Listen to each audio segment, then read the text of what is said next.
Although Nintendo's 2025 was extremely controversial in about every single way, 2026 could be one of Nintendo's best years ever if they just lock in. So let's lock in on these predictions and talk about Zelda's 40th anniversary. What do I think is going to happen here? Well, first of all, I would say that we are going to be getting it in June, in the middle of the year, right after Mario's anniversary is finished in March. They always like to spend a lot of time talking about all the Mario stuff at the very first part of that year, and then let that fiscal year end at March 2026. Then they will move into the new stuff, just like they did back in Zelda's 35th anniversary with Skyward Sword. They released that HD re-release. They had a bunch of Joy-Con with Skyward Sword as well. They did all sorts of stuff in the 35th anniversary that I think we can kind of use to predict Zelda's 40th anniversary. And I think they're going to give us a Twilight Princess HD re-release on the Nintendo Switch. We already got Wind Waker last year on NSO, and technically they could put Twilight Princess on NSO as well. So I'll include that as a bonus prediction, as a possibility, just so that way I can cover my butt for next year. But I really do think we're getting Twilight Princess this year because we're running out of games for them to re-release. Ocarina of Time and Majora's Mask are the only other 3D games that have almost never gotten re-releases. Sure, they both got 3DS ports in which they had those 3D editions of those iconic games,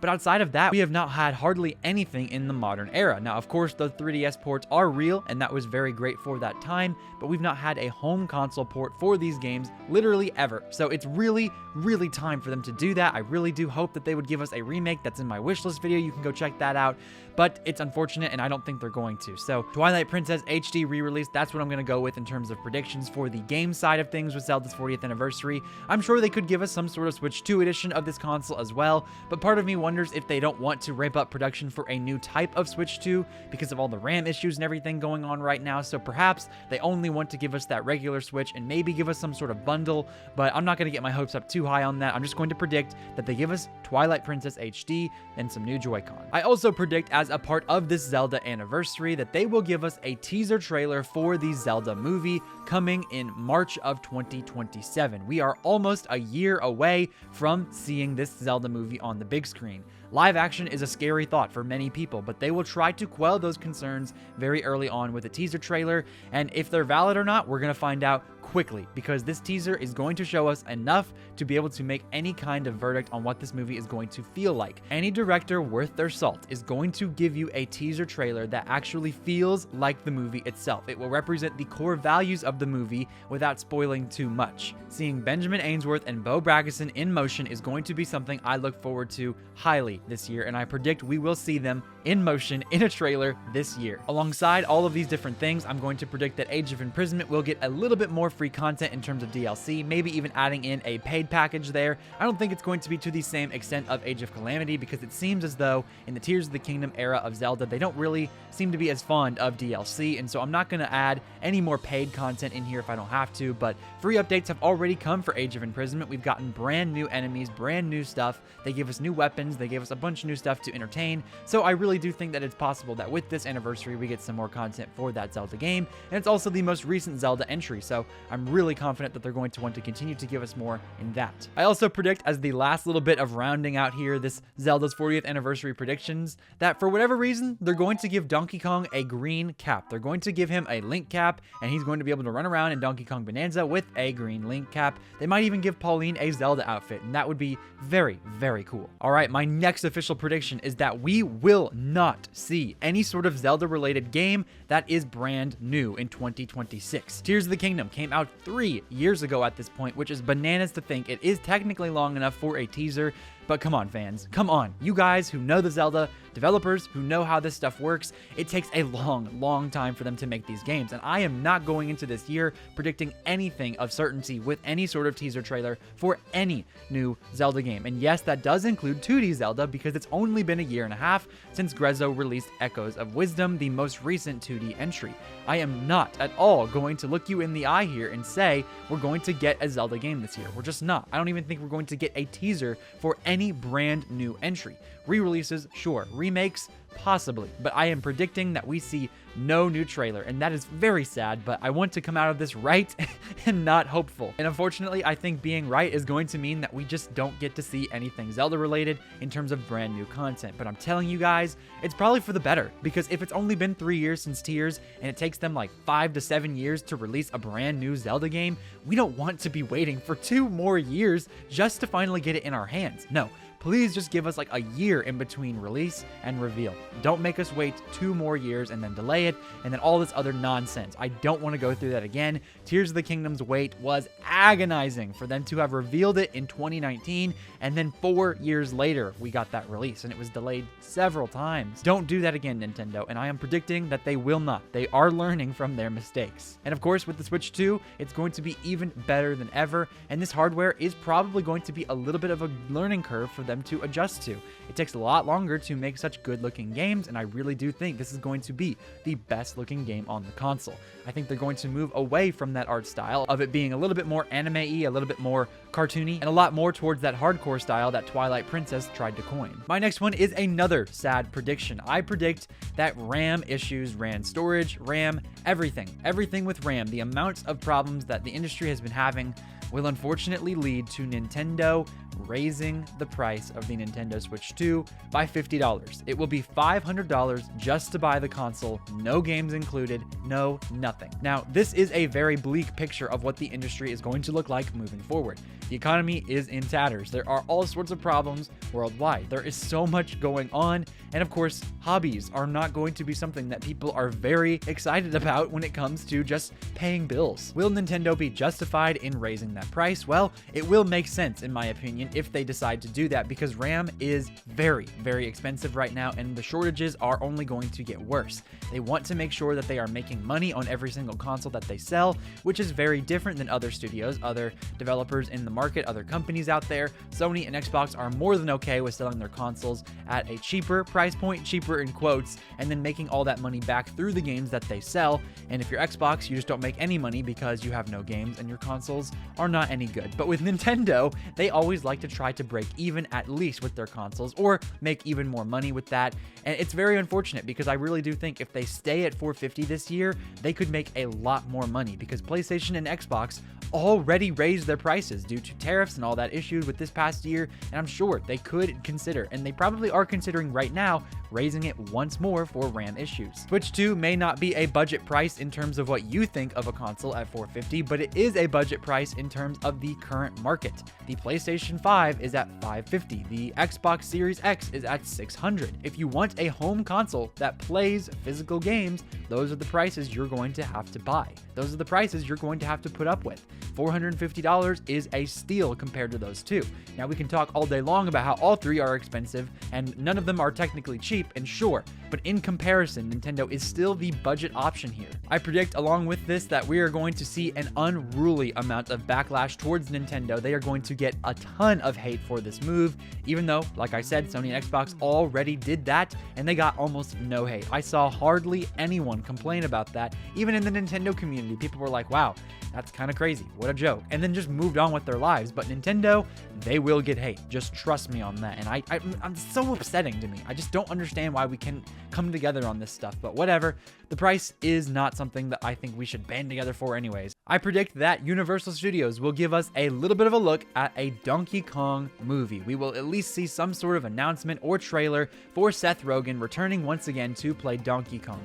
Now, this will probably be later in the year because they don't want to take away any sort of market value or PR stuff away from Mario Galaxy and that movie. That movie is going to be phenomenal. I predict that that movie will make $1 billion within this year and that it will be one of the best game releases of the year in terms of game adaptations. I think it will also win Best Adaptation at the Game Awards and will be really an iconic movie moving forward. I think they're really in their bag with Mario Galaxy, and I can't wait to see more on that. But with this Donkey Kong movie, we did see that they filed for copyright with a Donkey Kong movie claim. So I really think, especially in the Super Mario Bros. Movie, when they were highlighting Mario and Donkey Kong's relationship, especially with them in the belly of that big fish, they were really coming together and they had that big power-up tandem duo moment. It was such a great time, such a fun movie. They're going to try to exploit Donkey Kong's value and make even more products that sell to to us well. And it's all about IP expansion, right? With Nintendo, they're trying so hard to make sure that all of their IPs, all of their media is expanded outside of just video games. So that way, if the video game market crashes, if they decide to go bankrupt in video games, which I don't think they'll ever do, but if they hit another Wii U snag, they want to be able to recoup some money in other areas. And this is another area that they can do that, and they're going to continue to expand into other movie opportunities and other Nintendo Picture opportunities with TV shows and animations. They're going to do everything they can to expand, and Donkey Kong is the next step for that. All right, here's a very sad one. I predict that we are not getting a 3D Mario in 2026. For them to have to do that, they would have to reveal it in a February Direct and then release it in October or November of this year. And there's just no way. In my opinion, they are not going to give it less than a year of marketing. They're going to want to make this a huge deal. I think if at all we see it this year, it will be in a teaser in either the June Direct or the end of year September Direct for the next year, early to mid next year, or even late next year. This game is going to look ambitious. It's going to be massive, and it's going to totally re-examine how we think of 3D Mario. I think that studio has been hard at work on that, and even if they split that team in half, and half of them worked on Donkey Kong and the other half worked on Mario, I still believe it's going to be a great game.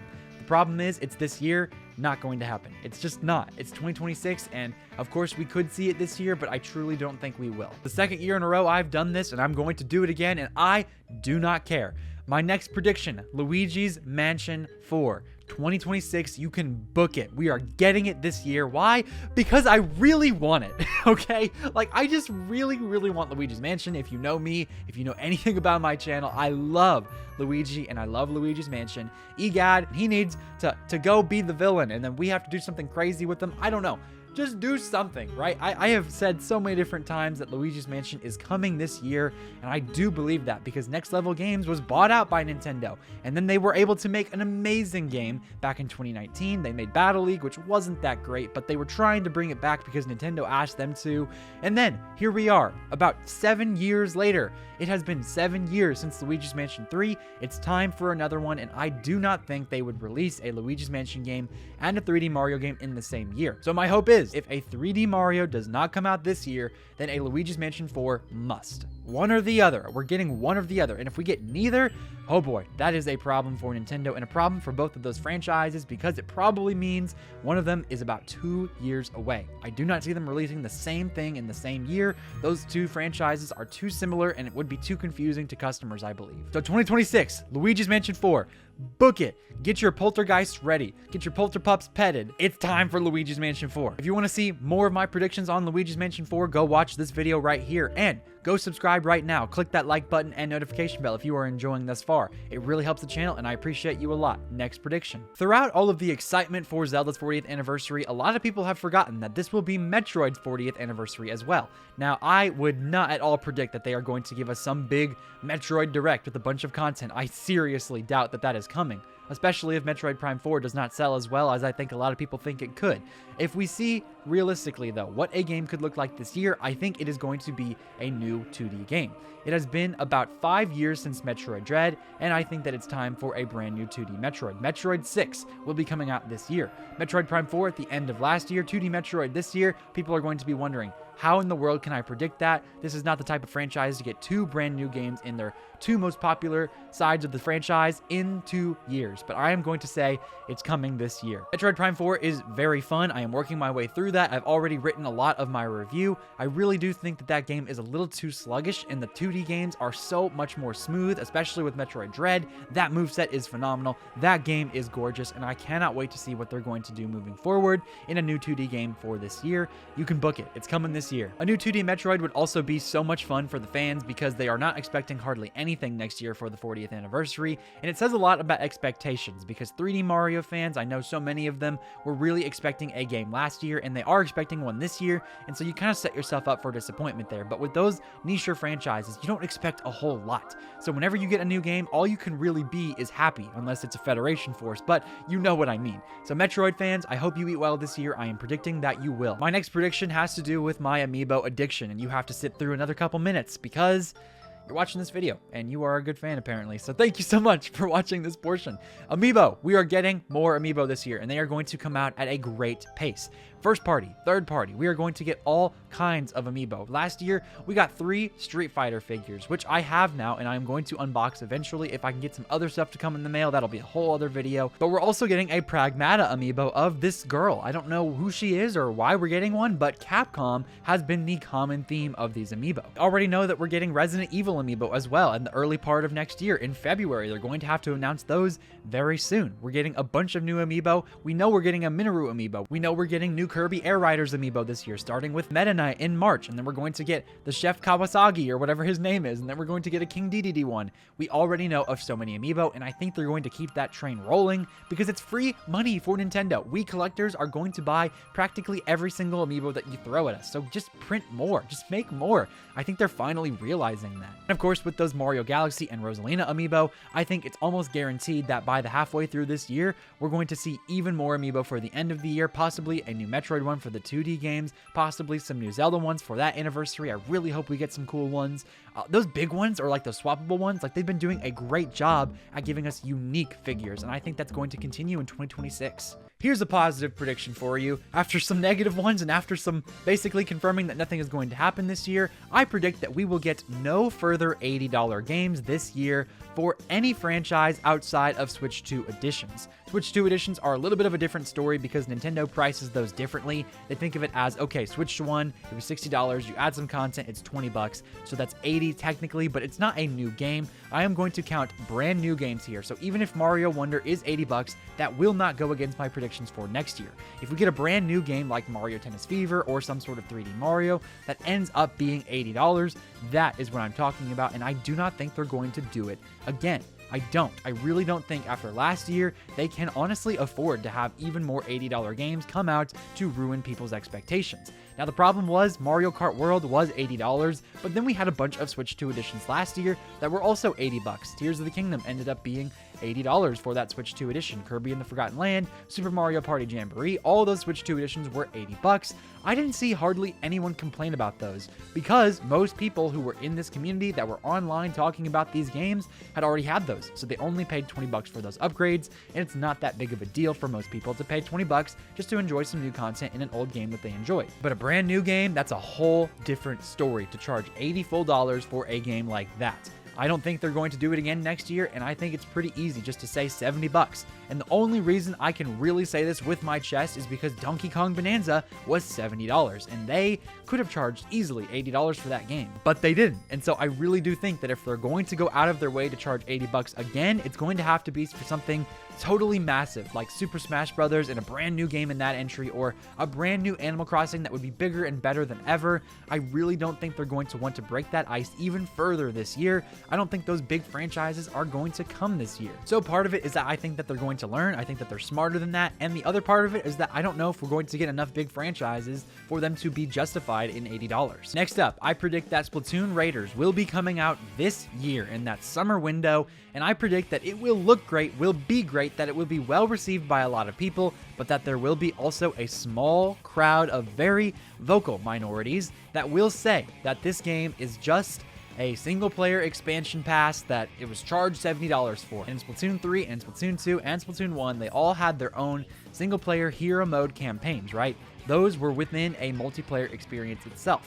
And some people will say that it's as if they didn't even give us any multiplayer, it was only single player, and they charge us 70 bucks for it. I think that's ridiculous, and yet it is something I want to predict because of all the crazy things that have happened this year. It would be very unrealistic of me to just assume that this community is going to get even better. Now, I would hope that it does. I would hope that Splatoon Raiders is a game that we can rally around. I know it's something that I will probably be defending very hard on this channel, but I cannot wait to see more about it, and it's coming in 2026, even though they did not tell us when it was coming. They didn't even give us a year. But for them to have just randomly shadow dropped it in a random week in June, didn't even put it in a direct, and then not give us a year was so odd. So I don't think that this is going to be something that we wait 2 full years from reveal to release. I think we're going to get it in 26 It's going to be in the summer because Splatoon fits those summer vibes so perfectly. There have been so many anniversaries that we have to look forward to this year, but one that has been really making the headlines lately is Persona and its 30th anniversary. A big talking head at Atlas came out within the past couple weeks and said, look forward to it. They have been hyping it up, and we already know as of today that we are going to be getting a brand new update in the Persona series on January 8th, just a week away at the time of this recording. Now, I'm not going to predict what that very specific update is because they marketed it as the first update, which makes me think there are going to be more updates throughout the year. A bunch of Persona content will be coming, and even though we already know Persona 4 Revival is coming, I do think that we're going to get our very first look at Persona 6, and I predict that it will come day and date with the Nintendo Switch 2. They are not going to mess around. Persona 6 is going to be on the Switch 2. Now, perhaps we get some sort of remake for the very first Persona that we've never seemed to gotten a remake for. Perhaps we'll get some amiibo in terms of the Nintendo side of things. But honestly, Persona 6 is the only thing I'm going to stab at. I'm going to say that we will see it this year for sure. It will be day and date with the Switch 2, and it will be something that Nintendo has behind.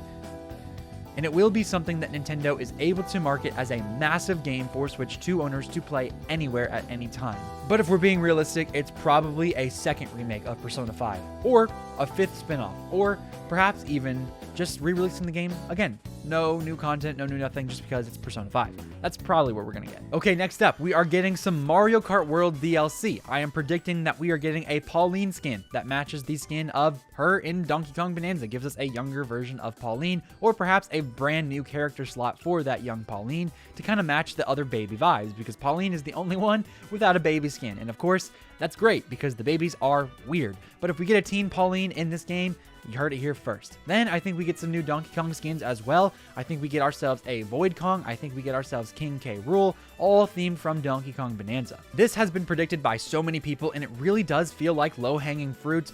But at the same time, they had that whole interview talking about how in Mario Kart World, they decided to go back to Mario's roots and not give any sort of crossover characters. Now, Donkey Kong technically is a crossover character since he has his own franchise, he has his own games, he's in Mario Kart, that makes sense. Well, if we give us some more skins for that, maybe they're going to be more willing to give us more stuff from other games. Maybe even though they really focused during development on this being a Mario game through and through, they know it's better for the other marketing of Donkey Kong Bonanza and Mario Kart World both to be able to give us new content for that. And of course, Donkey Kong and Pauline only had one alternate skin.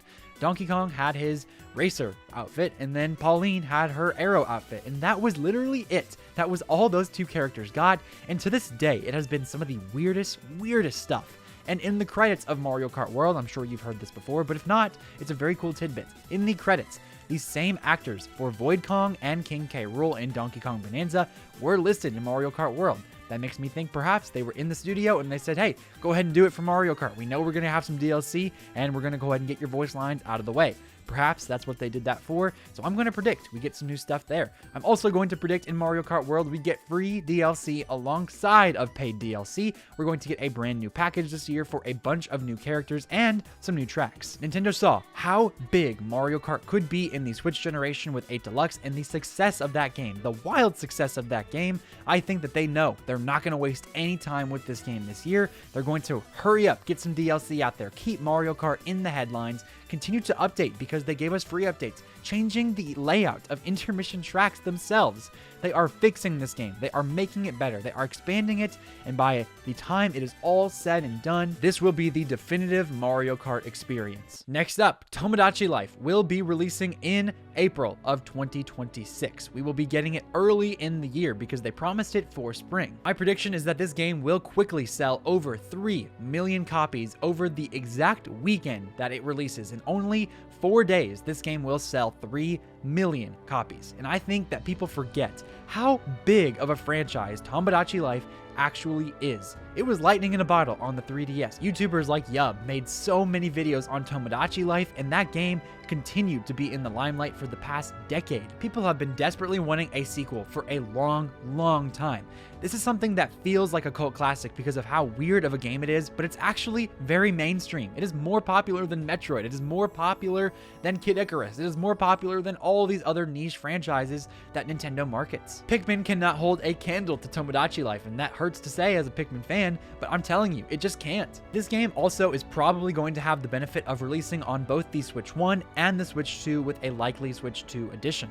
I think that fan base of the Nintendo Switch, they are going to eat good with this game. They are going to go out and buy as many copies of it as they can because they just want more, and a Switch 2 edition feels inevitable in my opinion to release day and date with this game, just because why not, right? Why would you not want to expand your horizons to both sides of things? Let the game look a little bit better, let it run a little bit better, give us Switch 2 owners a reason to buy this game over the Switch version. It's just going to be something that I think they're going to take full advantage of. Looking at the first half of this year, it's really impossible for me to say that there are no big games because Tomodachi Life counts as a big game. We're about to find out if it was lightning in a bottle or if it really is a massive pillar. If they move forward with Tomodachi Life being a high-selling game, then I'm sure we'll see more in the future. It also feels like a type of game that could get some sort of DLC down the line. Maybe later this year in a June or September Direct, they decide to give us some more content, and I am going to be very happy with that, so I will predict that as well. My last prediction for this year is that the Switch 2 will continue to sell well, but not as well as it has been selling. A lot of people know at this point that the holiday numbers were down for every company across the board, but especially for people buying video games. This was the worst performing holiday for video game sales in a long time, and Nintendo obviously suffered from that. The economy, all these other issues that we've talked about in the past and in today's video plays into a big effect with that. Nintendo is going to suffer from that, but I do think that they will still continue a steady pace. This will not be a Wii U. This will be a success, but it will be a slower success than I think many people would have anticipated, especially considering how many records this thing has broken already. 10 million copies is so impressive. 10 million units of this console is so impressive thus far. I'm sure we're going to see even more and crazy numbers, incredible numbers coming soon, because that holiday season may have been very unperforming, but it was probably still pretty great for Nintendo. All the inevitable price increases, all the RAM shortages, I think all of that is going to play a big factor in how many people decide to buy Switches this year, and I think Switch 2 is not going to be very happy. I think the Switch 2 is not going to sell as well as many people might expect. I'm not going to give any numbers here because I'm not sure exactly what they're expecting or predicting yet, and so I'm just going to say that it is going to be less than you think, and next year at this time I will be very fair and honest in how much I think that is and if I got this correct. All right, those were all my predictions for 2026, but now it's time to look back to 2025. What did I predict correctly from last year? Well, my friends, I did very well. I got 12 of my 15 predictions correct from last year. Let's go over them all right now. My very first prediction was that we would see something from Nintendo Pictures this year. My specific prediction was that we would see a Splatoon anime and that there would be some type of Nintendo media as a part of the NSO expansion pass that we could buy. Now, my main prediction here was that we would see something, anything from Nintendo Pictures, and that is a prediction granted in my opinion. That is something I got totally right.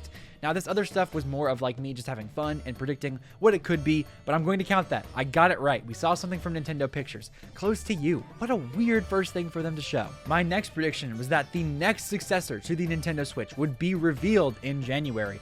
Boy, was it revealed in January. After we had so much hype, after Nate the Hate came out, said it would be, there was so much going on, but it very much did come out in terms of its teaser trailer in January. People were very concerned, very confused. They didn't know what was going on, but then we finally got the teaser. It was so much fun to be there at that time and to put my reputation on the line because no one believed Nate the Hate when it was like 12 hours before this thing's reveal, and I made a video saying he is right, and I believe him, and then the next day, it came out. My third prediction from last year was that it would be called the Nintendo Switch 2. Yes, only a year ago at this time, we did not know still what this thing was officially called. Some people were saying the Super Nintendo Switch. I thought that was a cool idea, but I did not think they were going to go through with it. I knew that marketing purposes were going to lead them to say Switch 2. After the Wii to the Wii U, no more confusing names, no more misinformation, nothing like that. It is going to be Switch 2. Now, this next one, you're going to be a little upset at me for counting it as correct, but I count it as correct because I predicted that the Switch 2 would release in May. Now, I was so close. It came out on June 5th, right? I was literally 5 days away. But here's the thing. This is the reason I'm going to count this as a correct prediction. Later in the year, and I'll show you the thumbnail for proof here, this video, I said that we were absolutely guaranteed not getting the Switch 2 in May. Once I got more information, once I got more opinions out there, and even though people were calling me crazy, that was one of my popular videos from the year to start the year, People said I was insane. It was definitely coming in May. All the rumors were going to be true. And I said, no, it's coming in June. And I ended up being right. So even though I predicted it at this time last year to be in May, I ended up fixing that right before it happened, right before anyone knew it was going to happen. So I'm going to count it. I also predicted that with the magnetic Joy-Con that was leaked all that time ago, that with the new Switch 2 logo, it would snap together rather than snapping in place like the Switch logo did. I was correct on that. What a cool prediction. Oh boy. Okay, so this was the first wrong prediction that, looking back, I just overthought the heck out of it. I said that the new C button was going to be a specific shortcut method. People were talking about it being a chat button. I thought that was ridiculous. Why would you ever put a feature like that you should just put on the UI itself on a button? And I ended up being wrong. And I would still say that's very confusing. I know they wanted to make that a big feature. That's why they put it on the console itself. That's why it was such a big deal. But still, like, I just can't believe that they decided to do that. People were talking all year long about it being essentially a button that you have to pay to use. That was crazy. That was stupid in my opinion. You were always going to have to pay for chat. It just so happens that there is a button that you use to do that. No one would ever say that if it was in the settings itself. Like, you'd have to go to the settings and then enter the game chat. Like, oh, you have to pay to use your console. Like, no, that's not how it works. Even with all that weird criticism, it was like, what are you doing? If you're going to play online, you have to pay for the online subscription. So if you're going to play online with your friends, you still have to have the online subscription. So why not add it as a feature to the online subscription itself? It makes perfect sense. But yeah, that was a total wrong prediction on my part. I overthought the heck out of that. I thought it could be like some sort of a campus button. People were, I don't know. It was weird times. I got it wrong. I tried to be unique. Got it wrong. Okay, so the next one was also a wrong prediction. I predicted that there would be several models of this Switch 2, that we would get a cheaper one and then a more powerful one. There were a lot of rumors at the time that this was going to be what was happening, and a lot of these predictions did come from those rumors, and so I was thinking, even though it doesn't make a lot of sense, I'm going to go ahead and predict it just in case it does happen. Since a lot of those rumors didn't feel super viable at the time, I was like, you know what, let's just go with it and see what sticks. It ended up not being a very smart prediction on my side, but if you want to count that bundle as the second edition, maybe I could get a half point there. I'm not going to count it because I really did mean it as different features for different consoles, like a cheaper bundle with like 350 and then a 451 that had a lot more power. Yeah, this next prediction was $70 would become the new normal, and that was a pretty easy one, but of course Mario Kart World tried to buck that trend, but this, I'm still counting it as a correct prediction because it's the new normal, right? All of these games have been $70 this year, with the exception of the $80 Mario Kart World, and of course, the Switch 2 editions I talked about earlier, technically being $80, but that's a weird 80. It's like a fake 80, in my opinion. I think $70 is definitely that new normal. Donkey Kong Bonanza is the perfect example for that. Kirby Air Riders, Hyrule Warriors, games that probably should have been $60 were $70, and that's rough, because if we get another Battle League, Mario Battle League, and it's $70, like, that is going to look even worse for Nintendo. We're going to have to deal with that when it comes. My next prediction that was correct was that it would be as powerful as a PlayStation 4 Pro, the Switch 2 would, and would specifically be able to run Elden Ring. Now, Elden Ring has not released yet, but it was revealed alongside the Switch 2's Direct back in April at this point, and it has not come out yet because it had a lot of issues, so maybe that is a little bit more of a problem with my prediction than I thought, but no, it is going to run well. They're working out the bugs there. They're working on making it better. They have a very exclusive for this game. It's going to be a new game next year, Dustblood. I never could have predicted that either, so I really do think that it's going to be fine. Elden Ring will run well. It'll come out and be great. It's a correct prediction. Yeah, another wrong one. I said that this console was going to launch with a 3D Mario game, and that Mario Kart would be the holiday title. I kind of got those reversed in a way because Mario Kart ended up being the launch title, and then we got a 3D platformer from the Mario team later on that year, about a month later. So that's a wrong prediction. It's just totally wrong. But I did get Mario Kart right for being that year. 3D Mario, it's such a weird thing for them to have not done that. I guess we'll see what their plans are for that, or maybe we just won't. Then I said that we were finally going to get that Wind Waker Twilight Princess bundle that had literally been swarming around in rumors for like 5 years. I figured that people's reputations were putting on the line for that. They kept continuing to say, no, it's coming, it's coming. I've heard it, I heard it, I swear. And I figured if they were going to continue to say that they actually heard it from someone. So maybe they did hear it from someone and they were just wrong. I believe the people that said it. It just didn't end up being what it was, right? Wind Waker came out on the NSO, so that kind of counted, but we didn't get any sort of Twilight Princess in any form this year. Perhaps we will this year if my predictions are correct for 2026. Oh yeah, I loved getting this one right. Breath of the Wild, I predicted would have an enhanced port. specifically that it would be a Switch 2 edition for $70, that it would be the new stink, the new thing for haters to hate on for the Switch 2, just like Wii U ports were for the Nintendo Switch. And I said that that was going to be ridiculous, that $70 for Breath of the Wild is totally fine, but that also, if we didn't get options as previous owners to upgrade for free or for at least a small fee, then that would also be a big problem, and that was my qualifier, and we ended up getting that too, right? For Switch 2 editions, you get upgrade packs if you already had the initial game. Breath of the Wild and Tears of the Kingdom, you even got for free if you had the NSO expansion pass. That was a big prediction that I got correct. It was something that I was so proud of, because one of the very first videos on this channel was breaking down the code UKING-O. UKING stood for Breath of the Wild, that was the code name for that game, and then O at the time we found out was ounce, which ended up being the Switch 2's code name. So UKING-O, I was like, oh my gosh, it means Breath of the Wild is going to be on the Switch 2. It's going to be great. I made a whole video about that. It was so much fun. I loved getting this prediction right. When I saw that, I was like, yes! And then we got Tears of the Kingdom, which means we got even more than I thought. So a correct prediction and then some. How many times did that happen? Then I also said that we weren't getting a Zelda game last year. No brand new 3D Zelda, no brand new 2D Zelda.